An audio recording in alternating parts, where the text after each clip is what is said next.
when it came time for me as Commander-in-Chief to make a decision on the next CDF,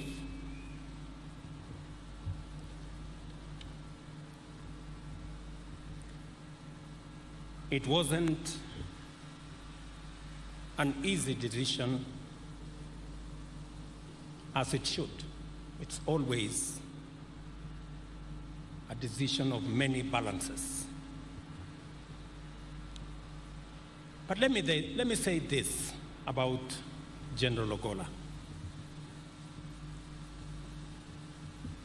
All the recommendations that I got on the next CDF and all the advice that I got about the next CDF did not include the name of General Ongola, unfortunately. But he was a military officer with a distinguished career. There was only one problem: the events of the 15th of August at the Bomas of Kenya. And so,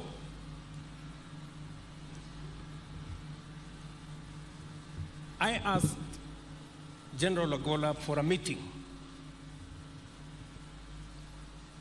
And I had a one-on-one, man-to-man, come to Jesus meeting with General Ongola.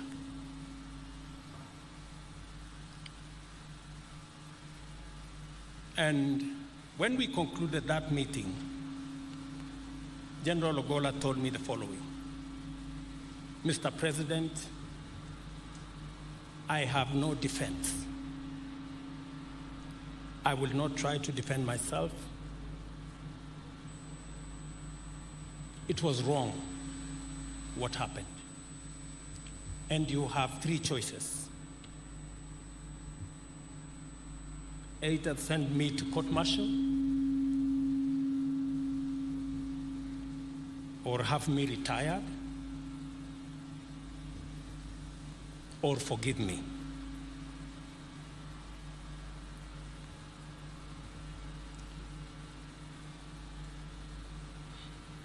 That evening, I went home after that meeting, and I reflected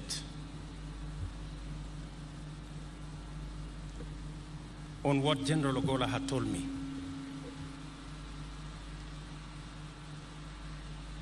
And in that reflection, I thought of my own story and my own episode at the ICC in The Hague, where circumstances had conspired, and I was there. Secondly, I also reflected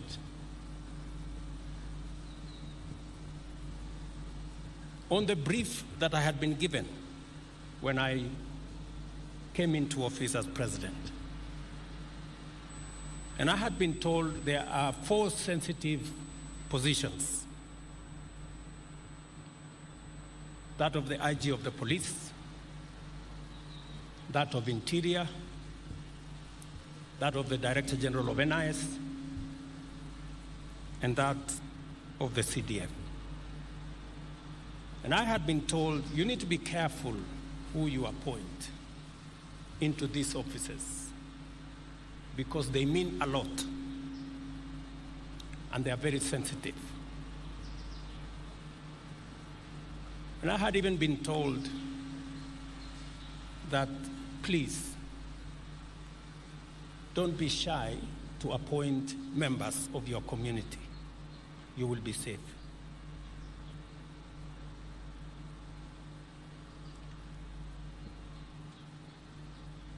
I had made a conscious, deliberate decision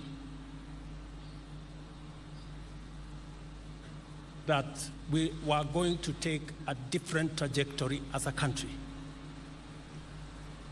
where merit, professionalism, and competence must come before ethnicity.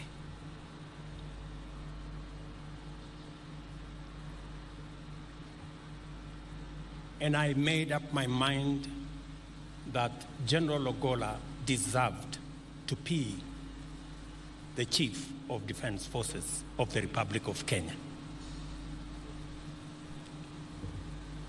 It is an appointment that I am very, very proud that I made. I am proud to bear the witness that General Francis Ongola stood head and shoulders among the finest of exemplary public servants. It has been an extraordinary privilege to work closely with him, to benefit from his wisdom, experience, and insights, and to witness him in action, serving his nation with admirable commitment and providing excellent command leadership of the Kenya Defense Forces.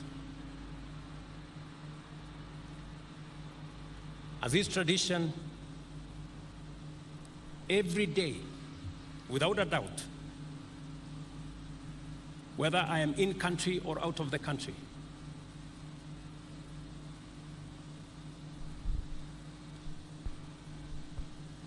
it is necessary, it is the case that I have to get a report from CDF. And so it happened. Every day, either we talked physically, by phone, by WhatsApp, and I can confirm that General Ongola was the best that we could get. I am also aware that off duty, General Ongola was involved in various services for the benefit of community, including youth motivation and guidance, and his extensive work as a Christian. Last year, on December 9th, 2023, General Ongola gifted me a framed photograph. On one side was a Bible verse from the book of Isaiah, chapter 41, verses 10, presented in beautiful calligraphy that read, and I quote, "Fear thou not, for I am with thee. Be not dismayed, for I am thy God. I will strengthen thee, I will help thee, I will uphold thee with the right hand of my righteousness," end of quote. On the other side of the photo was a map of Kenya with multiple silhouettes of soldiers in diverse military roles. It was a thoughtful gift that embodied General Ongola's personality as a patriot, a gallant general, a Christian, and a visionary leader. He understood the value of defense for national tranquility and the obligation of the office of the Chief of Defense towards national prosperity.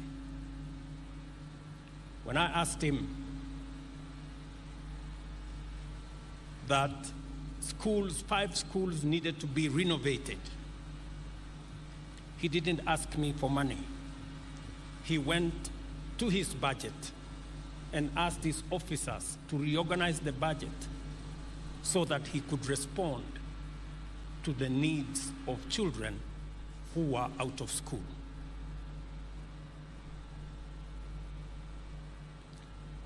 General Ongola was always clear-minded on the strategies the military could execute